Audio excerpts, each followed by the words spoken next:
प्रधानमंत्री अमेरिका की 3 दिनों की सफल यात्रा के बाद पहुंचे मिस्र। 2 दिनों के राजकीय दौरे के क्रम में प्रथम विश्व युद्ध में शहीद हुए भारतीय सैनिकों को देंगे श्रद्धांजलि। राज्यपाल सीपी राधाकृष्णन संताल परगना प्रवास के दौरान आज पहुंचे देवघर। लोक संवाद कार्यक्रम को संबोधित करते हुए एमएसएमई को बढ़ावा देने पर दिया बल।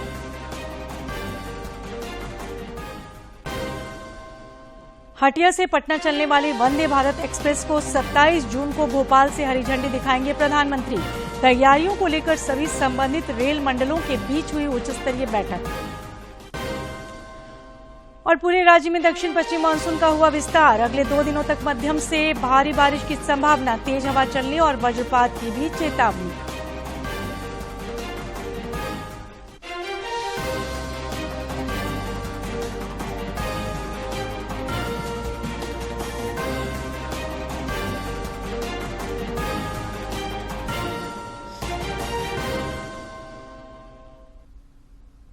नमस्कार, खबरें झारखंड में आपका स्वागत है। खबरों के साथ मैं हूं सरोज झा और अब खबरें विस्तार से। प्रधानमंत्री नरेंद्र मोदी अमेरिका के 3 दिवसीय यात्रा के बाद आज मिस्र पहुंचे। काहिरा में एयरपोर्ट पर मिस्र के प्रधानमंत्री मुस्तफा मैडबॉली ने उनका गर्मजोशी के साथ स्वागत किया। ये उनकी पहली आधिकारिक मिस्र यात्रा है। 2 दिन की यात्रा के दौरान श्री मोदी मिस्र के राष्ट्रपति अब्देल फतेह अल सीसी के साथ वार्ता करेंगे। वे मिस्र सरकार के वरिष्ठ मंत्रियों और अन्य गणमान्य लोगों से भी मुलाकात करेंगे। श्री मोदी भारतीय समुदाय से भी मिलेंगे। इस दौरान वे प्रथम विश्व युद्ध में शहीद हुए भारतीय सैनिकों को श्रद्धांजलि भी अर्पित करेंगे।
केंद्रीय आवासन और शहरी कार्य मंत्री हरदीप सिंह पुरी ने प्रधानमंत्री नरेंद्र मोदी की अमेरिकी यात्रा को ऐतिहासिक बताया है। उन्होंने कहा कि अमेरिकी संसद के दोनों सदनों के संयुक्त अधिवेशन में श्री मोदी का संबोधन और सांसदों द्वारा उनके ऑटोग्राफ मांगना इस बात का प्रमाण है कि श्री मोदी का कद एक वैश्विक नेता का है। जो न्यूयॉर्क में और वॉशिंगटन डीसी में माननीय प्रधानमंत्री जी की जो रिसेप्शन हुई, जो उनसे जो मिले thought leaders, business leaders, bipartisan US Congress senators, जब माननीय प्रधानमंत्री जी ने joint session of the Congress को एड्रेस किया, तो प्रिजाइडिंग ऑफिसर, हाउस स्पीकर से लेके सबने लाइन अप करके और माननीय प्रधानमंत्री जी का ऑटोग्राफ रिक्वेस्ट की। पटना में विपक्षी दलों की बैठक पर भाजपा नेता रविशंकर ने कहा है कि ये गठबंधन अवसरवादिता का मेल है, इससे कोई लाभ नहीं मिलने वाला है और ये भी निश्चित नहीं है कि ये कितने समय तक चलेगा। इन लोग की एकता कितनी मजबूत होगी ये भी हम देखेंगे। ये लालू जी और नीतीश जी इमरजेंसी में जेल गए थे, इंदिरा जी की सरकार में कितना सफर किए थे, जेपी मूवमेंट के साथी थे। आज कुर्सी के लिए राहुल गांधी की स्तुति कर रहे हैं, एक उनके सामने झुक रहे हैं और एक उनकी शादी की बात कर रहे हैं। तो कुर्सी के लिए लोग कहां तक चले जाते हैं। और आज देखिए जब एक बहुमत की सरकार आती है तो देश कहां पहुंचता है, ये नरेंद्र मोदी जी के अमेरिका की सफल यात्रा कि अमेरिका भी आज भारत के साथ साझा रिश्ता बराबरी का कर रहा है। राज्यपाल सीपी राधाकृष्णन अपने संताल परगना प्रवास के दौरान आज देवघर पहुंचे। उन्होंने मोहनपुर प्रखंड के ठाड़ियारा पंचायत भवन में ग्रामीणों को संबोधित करते हुए लघु और मध्यम उद्योग को बढ़ावा दिए जाने पर जोर दिया। उन्होंने कहा कि इससे रोजगार के नए अवसर उपलब्ध होंगे। इस दौरान राज्यपाल ने केंद्र और राज्य सरकार द्वारा चलाई जा रही महत्वाकांक्षी योजनाओं का जिक्र करते हुए लोगों से इसका लाभ उठाने का आह्वान किया।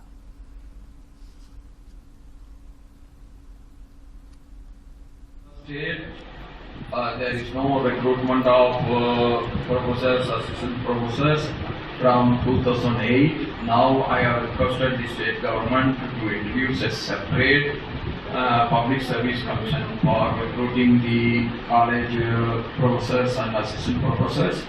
Soon we are going to recruit more and more professors and teachers. Then the colleges will be with the sufficient teaching staff and non-teaching staff.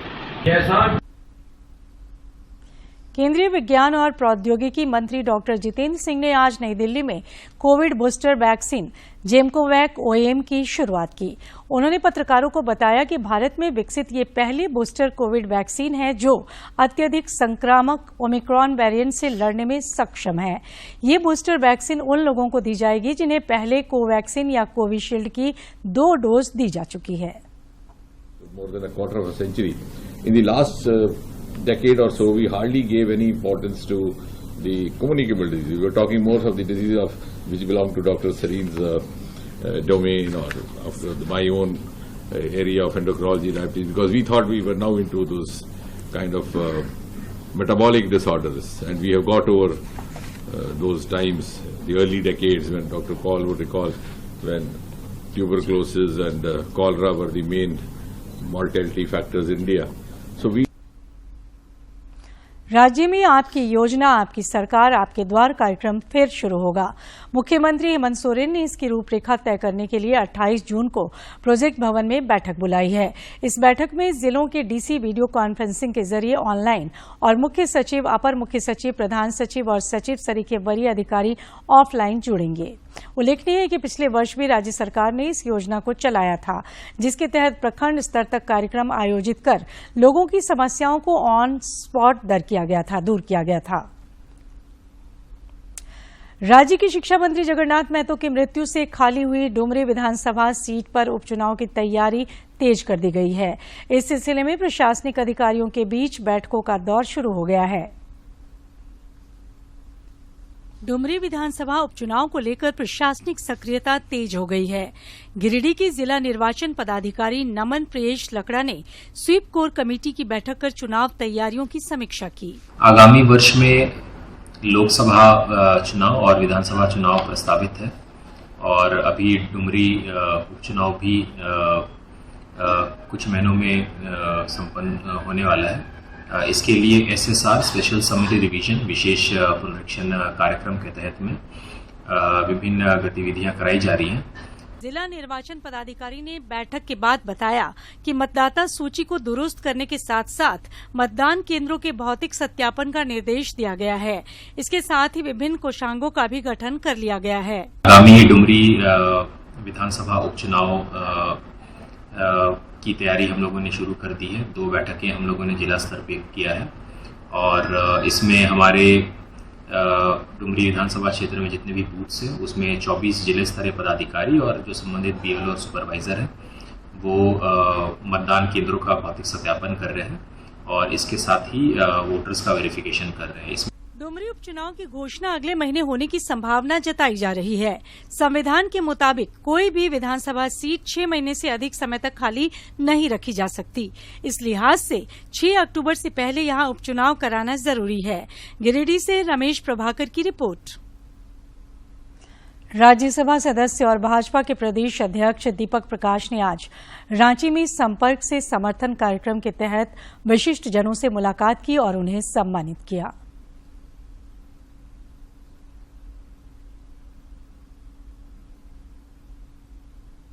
इधर रांची के सांसद संजय सेठ ने आज विकास तीर्थ कार्यक्रम के तहत टाटीसिलवे में संचालित लाइवलीहुड बिजनेस इंक्यूबेटर सेंटर का अवलोकन किया। इस टूल रूम के माध्यम से अब तक हजारों लोगों को रोजगार के अवसर प्राप्त हुए हैं।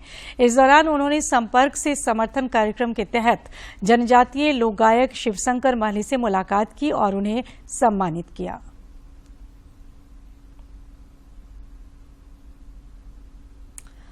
पशुपालन, कृषि और सहकारिता विभाग अंतर्गत संचालित कार्यों को लेकर लातेहार जिले के बनहरदी गांव का पशुपालन क्षेत्र में निबंधन हुआ है।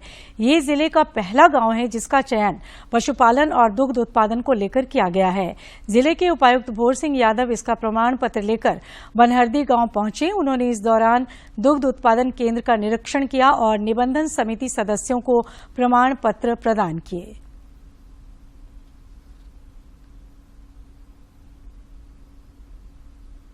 सहकारिता पदाधिकारी महोदय, जिला कृषि पदाधिकारी महोदय, जिला गव्य विकास 26 कोई रेट ठीक से नहीं है। वही किसान है, वही गाय है, वही मात्रा में हम होते हैं, लेकिन फिर भी पिछले हटिया से पटना के बीच चलने वाले वंदे भारत एक्सप्रेस ट्रेन का उद्घाटन 27 जून को किया जाएगा। प्रधानमंत्री नरेंद्र मोदी भोपाल से इस ट्रेन को ऑनलाइन हरी झंडी दिखाकर पटना के लिए रवाना करेंगे। रेल मंत्रालय, दानापुर रेल मंडल, रांची रेल मंडल और धनबाद रेल मंडल के अधिकारियों के बीच वीडियो कॉन्फ्रेंसिंग के जरिए हुई उच्च स्तरीय बैठक में तैयारियों की समीक्षा की गई। गौरतलब है कि इस सेमी हाई स्पीड ट्रेन का 2 बार सफल ट्रायल हो चुका है।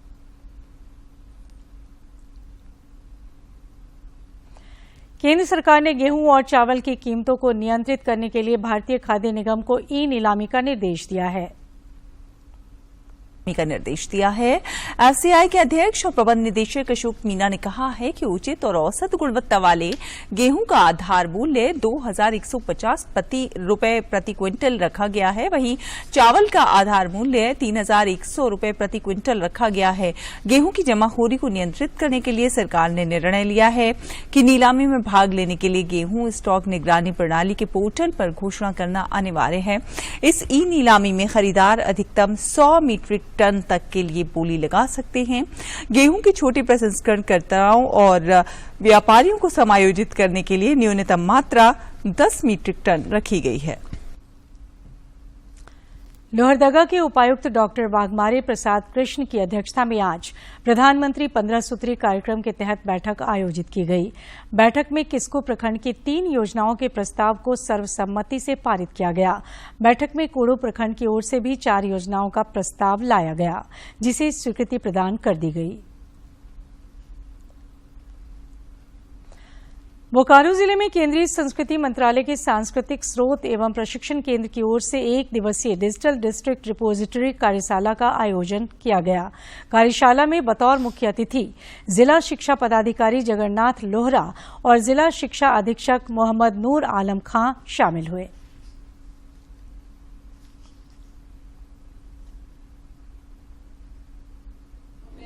उस क्षेत्र के स्वतंत्रता सेनानी का वहां छपता है, तो उसे एक आइडिया हमें आ जाता है ना कि भाई इस क्षेत्र में कोई है जो काम किया। ऐसे भी ये रिसर्च वर्क है, रिसर्च वर्क तो घर बैठे भी नहीं सकता भाई, आपको फील्ड में जाने ही होंगे। फील्ड में आपको गुमला व्यवहार न्यायालय में आज मासिक लोक अदालत का आयोजन किया गया। इस मौके पर जिला एवं सत्र न्यायाधीश संजय कुमार चंद्रयावी ने कहा कि मासिक लोक अदालत सुलहनीय मामलों के निष्पादन का एक सुनहरा अवसर है। इस दौरान कुल 8 मामलों का निष्पादन किया गया।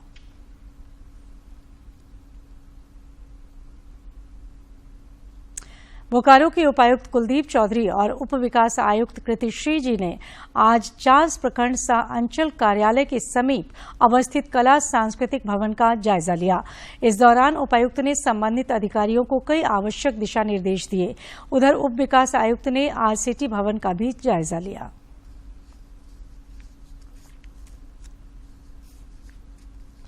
बिहार में G20 के श्रम समूह की शिखर बैठक के प्रतिनिधियों ने प्राचीन नालंदा विश्वविद्यालय के अवशेषों का आज अवलोकन किया। 2 दिवसीय शिखर बैठक का कल समापन हुआ था।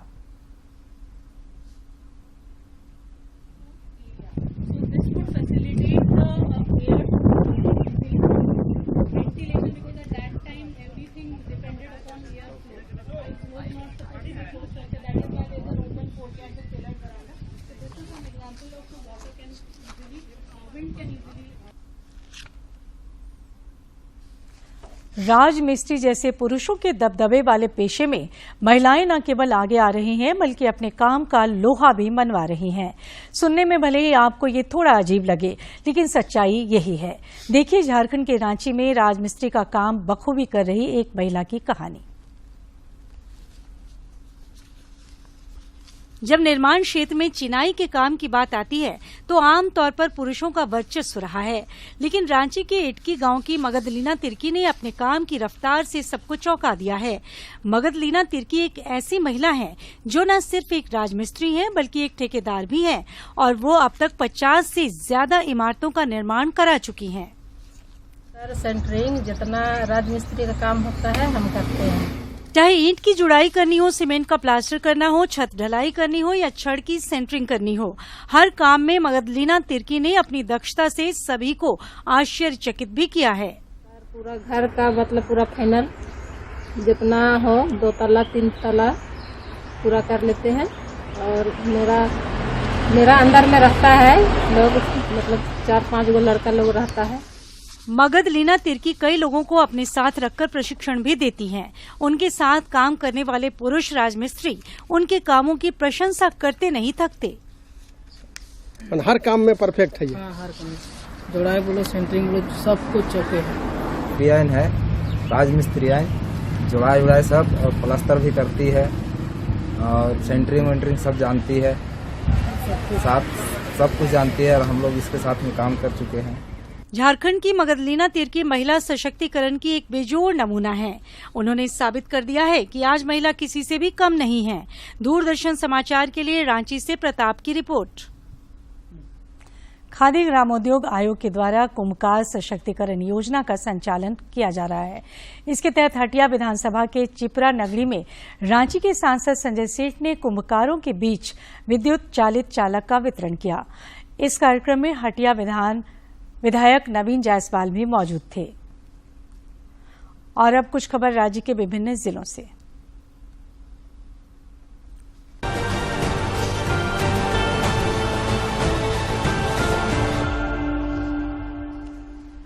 पटना रांची के बीच चलने वाली वंदे भारत एक्सप्रेस ट्रेन का उद्घाटन 27 जून को प्रधानमंत्री नरेंद्र मोदी वीडियो कॉन्फ्रेंसिंग के माध्यम से पूर्वाह्न 10:30 बजे करेंगे।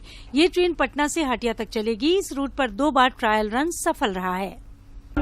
झारखंड हाईकोर्ट के चीफ जस्टिस संजय कुमार मिश्र की अध्यक्षता वाली खंडपीठ ने आज Dublin university mission property protection committee के सचिव राजेश ए नंदी की ओर से दायर जनहित याचिका की सुनवाई की। खंडपीठ ने याचिकाकर्ता राजेश ए नंदी पर लगाए गए 1 लाख रुपए की जुर्माना राशि में से 50,000 रुपए माफ कर दिया है। पश्चिमी सिंहभूम जिले के तुम्बा हाका और सरजोम्बुरु में नक्सलियों ने पुलिस को नुकसान पहुंचाने के लिए रास्ते में आईईडी बम और स्पाइक होल लगाया था, जिसे सर्च अभियान के दौरान सुरक्षा बलों ने बरामद कर जंगल में नष्ट कर दिया। इसके बाद सुरक्षा बल के जवानों ने सरजोम्बुरु गांव में एक कैंप लगाकर ग्रामीणों के साथ भोजन किया। बकरीद पर्व को लेकर राज्य में विधि व्यवस्था और सुरक्षा व्यवस्था में 4,550 होमगार्ड के जवान 28 जून से 30 जून तक तैनात किए जाएंगे। इस संबंध में आज राज्य के सभी जिलों के समादेष्टा को बकरीद पर्व पर सुरक्षा एवं विधि व्यवस्था के लिए गृह रक्षकों को कॉल अप करने के संबंध में पत्र जारी किया गया है। देवघर में श्रावणी मेला की तैयारियां जोरों पर हैं। करीब 2 माह तक चलने वाले इस मेले में हाईटेक तकनीक के साथ 8,640 जवानों को सुरक्षा के लिए तैनात किया जाएगा। 4 जुलाई से शुरू हो रहे मेले में 50 लाख से अधिक श्रद्धालुओं के देवघर पहुंचने का अनुमान है। गोड्डा जिले के महागामा अनुमंडल क्षेत्र के पुनर्वासित गांव बड़ा बोड़ाई के एक कुएं की सफाई करने गए किशोर की मौत हो गई, जबकि उसे बचाने के क्रम में 5 अन्य लोग गंभीर रूप से घायल हो गए। घटना के बाद पुलिस मामले की छानबीन में जुटी है। पलामू जिले के सतबरबा थाना क्षेत्र से एक युवक का शव बरामद किया गया है। युवक की पहचान जिले के रामगढ़ थाना क्षेत्र के बेड़मा बबंडी पंचायत के चौपरिया गांव के निवासी विजय प्रसाद के रूप में हुई है। पुलिस ने एमएमसीएच से पोस्टमार्टम कराने के बाद शव परिजनों को सौंप दिया है। खूंटी जिले के मुरहू थाना क्षेत्र के गना लोया गांव के पास पुलिस ने आज राजेश गोंजू का पेड़ से लटकता हुआ शव बरामद किया है। मृतक के परिजनों के अनुसार राजेश तड़के 3 बजे घर से निकला था और सुबह उसका शव घर से आधा किलोमीटर दूर एक पेड़ से लटकता पाया गया। खूंटी जिले के कर्रा थाना क्षेत्र के बमरजा गांव के पास कल देर रात हुई सड़क दुर्घटना में राजमिस्त्री बिरसा ओरांव की मौत हो गई। वो देवड़ी सियांकेल गांव का रहने वाला था। सदर अस्पताल में आज उसके शव का पोस्टमार्टम कराया गया।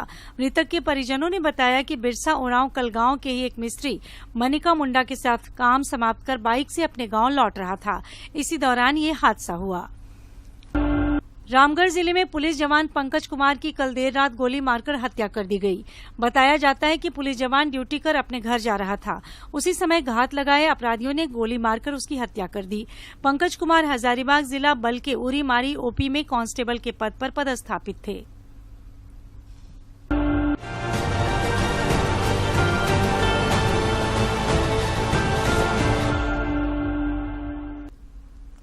राजधानी रांची समेत राज्य भर में कल से 29 जून तक बारिश होने का अनुमान व्यक्त किया गया है। इस दौरान कुछ क्षेत्रों में भारी वर्षा की चेतावनी जारी की गई है। मौसम विज्ञान केंद्र रांची के अनुसार इस अवधि में 30 से 40 किलोमीटर प्रति घंटे की रफ्तार से हवा भी चलेगी। साथ ही वज्रपात की चेतावनी भी जारी की गई है। मौसम वैज्ञानिक अभिषेक आनंद ने बताया है कि पूरे राज्य में दक्षिण पश्चिम मानसून का विस्तार हो चुका है और कल से राज्य भर में तेज बारिश होगी।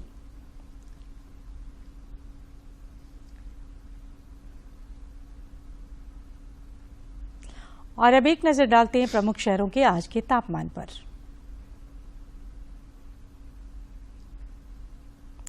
राजधानी रांची का अधिकतम तापमान 34.8 और न्यूनतम तापमान 25.6 डिग्री सेल्सियस रिकॉर्ड किया गया। जमशेदपुर का अधिकतम तापमान 36 और न्यूनतम तापमान 28.3 तथा डाल्टनगंज का अधिकतम तापमान 38.9 और न्यूनतम तापमान 27.8 डिग्री सेल्सियस रिकॉर्ड किया गया। और अब एक नजर डालते हैं आज के इतिहास पर।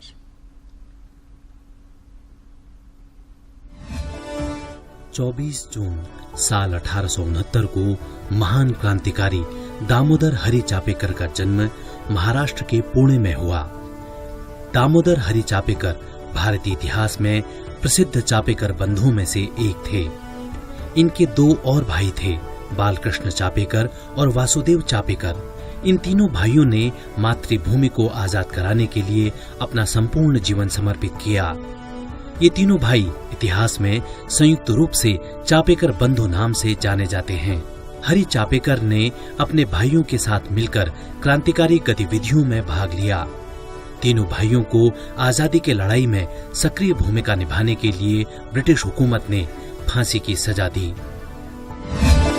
24 जून साल 1983 को अमेरिकी अंतरिक्ष यात्री सैली क्रिस्टीन राइट सफलतापूर्वक अंतरिक्ष से पृथ्वी पर वापस लौटी। साल 1978 में सैली नासा से जुड़ी। सैली राइट अंतरिक्ष में उड़ान भरने वाली पहली अमेरिकी महिला बनी।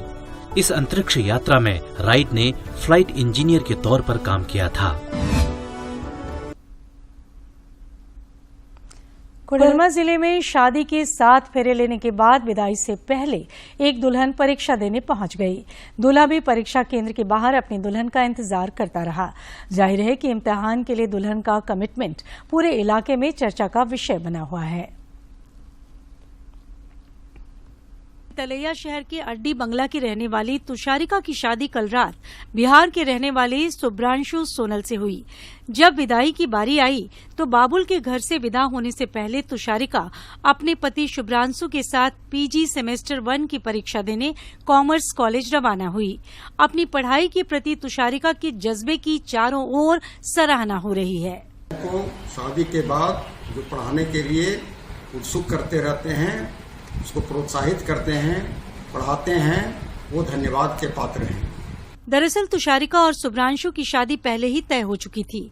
उस वक्त सेमेस्टर 1 की परीक्षा को लेकर तारीख भी निर्धारित नहीं थी, लेकिन शादी के कुछ दिन पहले ही परीक्षा को लेकर तारीखों की घोषणा की गई। शुभ्रांशु का कहना है कि ऐसे में परीक्षा और शादी के बीच सामंजस्य बैठाना जरूरी था।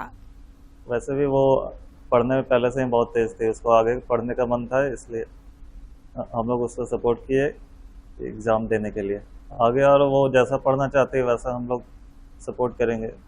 अगर उसको सीए करने का मन होगा, जो कि उसका एक सपना था, तो हम लोग भी उसमें हेल्प करेंगे उसको।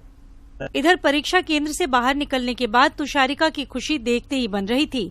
एक तरफ जीवन के हर कदम पर साथ निभाने वाले शुभ्रांशु का विश्वास है, तो दूसरी तरफ शादी के साथ साथ परीक्षा की टेंशन भी खत्म हो गई है।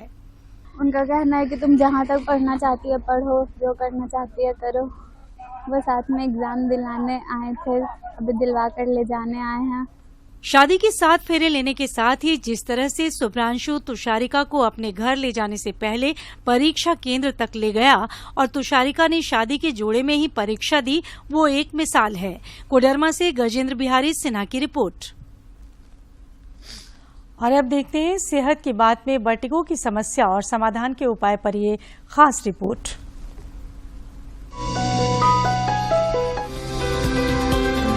वर्टिगो या चक्कर आने की समस्या असंतुलित महसूस करने की अनुभूति है जो कई कारणों से हो सकती है। वर्टिगो के मुख्य कारण मस्तिष्क या रीढ़ की हड्डी में उत्पन्न होते हैं, जबकि पेरिफेरल वर्टिगो आंतरिक कान में होने वाली समस्या की वजह से होता है। बिनाइन प्रोक्सिमल पोजिशनल वर्टिगो चक्कर आने के सबसे सामान्य कारणों में से एक है। वर्टिगो के लक्षण अचानक विकसित हो सकते हैं, जो कुछ सेकंड तक रह सकते हैं या बहुत लंबे समय तक भी चल सकते हैं। यदि आपको गंभीर वर्टिगो है तो उसके लक्षण लगातार हो सकते हैं और कई दिनों तक रह सकते हैं, जिससे सामान्य जीवन में कठिनाई हो सकती है। यदि आपको वर्टिगो यानी चक्कर आने की समस्या हो रही है तो इसके कारण की पहचान करना आवश्यक है और विशेषज्ञ की सलाह अनुसार सही इलाज करवाना महत्वपूर्ण है। इसमें शराबी जैसे चल रहे हैं उसके अलग कारण होते हैं। तो जो मरीज हमको चक्कर बोलता है, क्योंकि चक्कर एक ऐसी चीज है जो सब कोई बोलते हैं, तो उस चक्कर में क्या अनुभव हो रहा है वो पूरी हिस्ट्री लेना और एक्सट्रैक्ट करना, ये एक बहुत ही इम्पोर्टेंट काम होता है। और जो विशेषज्ञ होते हैं जो इससे डील करते हैं, मोस्टली ईएनटी और न्यूरोलॉजी, उनको सिखाया जाता है कि इन चीजों से चक्कर जो शब्द है उसकी हिस्ट्री हम कैसे एक्सट्रैक्ट करें। प्रधानमंत्री ग्राम सड़क योजना से बोकारो जिले में सड़कें लगातार बन रही हैं। इन सड़कों से लोगों को आवागमन में भी सुविधाएं हो रही हैं। बोकारो जिले के कई प्रखंडों के ग्रामीणों को हाट बाजार, अस्पताल, प्रखंड और जिला मुख्यालय आने जाने में कई तरह की परेशानियों का सामना करना पड़ता था। लेकिन प्रधानमंत्री नरेंद्र मोदी के पिछले 9 वर्षों के कार्यकाल में प्रधानमंत्री ग्राम सड़क योजना के तहत सुदूरवर्ती लगभग सभी गांवों को मुख्य मार्गों से जोड़ा गया है। 42 किलोमीटर लंबी चैना मोड़ से बंगाल सीमा स्थित पिरगुल सड़क ने जरीडीह प्रखंड के 5 पंचायत को बोकारो रांची राष्ट्रीय राजमार्ग से जोड़ दिया है। नरेंद्र मोदी हमारे रोड का जो किए हैं तब से हम लोग को बहुत ही सुविधा हुआ है, कारण जहां 2 घंटा लगता था अभी आधा घंटा में हम लोग जैना मोड़ अप डाउन कर सकते हैं। पिरगुल गांव निवासी 56 वर्षीय सनातन चालक ने बताया कि इस सड़क के निर्माण से पहले गर्भवती महिलाओं और रोगियों को अस्पताल तक ले जाना मुश्किल था। कई मरीजों की रास्ते में मौत तक हो चुकी है। वहीं अराजू गांव निवासी शिक्षक महेंद्र राय ने कहा कि ये सड़क दर्जनों गांव के ग्रामीणों के लिए वरदान साबित हुई है। बीच में हम लोग का 2 नदियां पड़ती थी, लेकिन हम लोग के बाबूलाल मारंडी जिस समय मुख्यमंत्री थे और उन्होंने ही जो पुल पुलिया का निर्माण किया है, जिसमें 5 पंचायत के लोगों को आने जाने की बहुत सुविधा हो रही है। पुल भी बना है। इसी तरह भगीरथ महतो, मोहन महतो और सुरेंद्र महतो ने बताया कि इस मार्ग पर नदी और कई नाले हैं। 85 करोड़ की लागत से प्रधानमंत्री ग्राम सड़क बनी, तब जाकर इन नदी नालों पर पुल पुलिया भी बने। अब तो बंगाल जाने तक में कोई परेशानी नहीं है। मोदी जी ने ये ग्राम सड़क योजना के तहत इसको बनवाया है। पूरे इलाका हम लोग उनका आभारी हैं। प्रधानमंत्री ग्राम सड़क योजना ने सुदूर ग्रामीण इलाकों में लोगों की जिंदगी आसान बना दी है और स्थानीय लोग प्रधानमंत्री का आभार जताते नहीं थक रहे। बोकारो से मनोज कुमार की रिपोर्ट।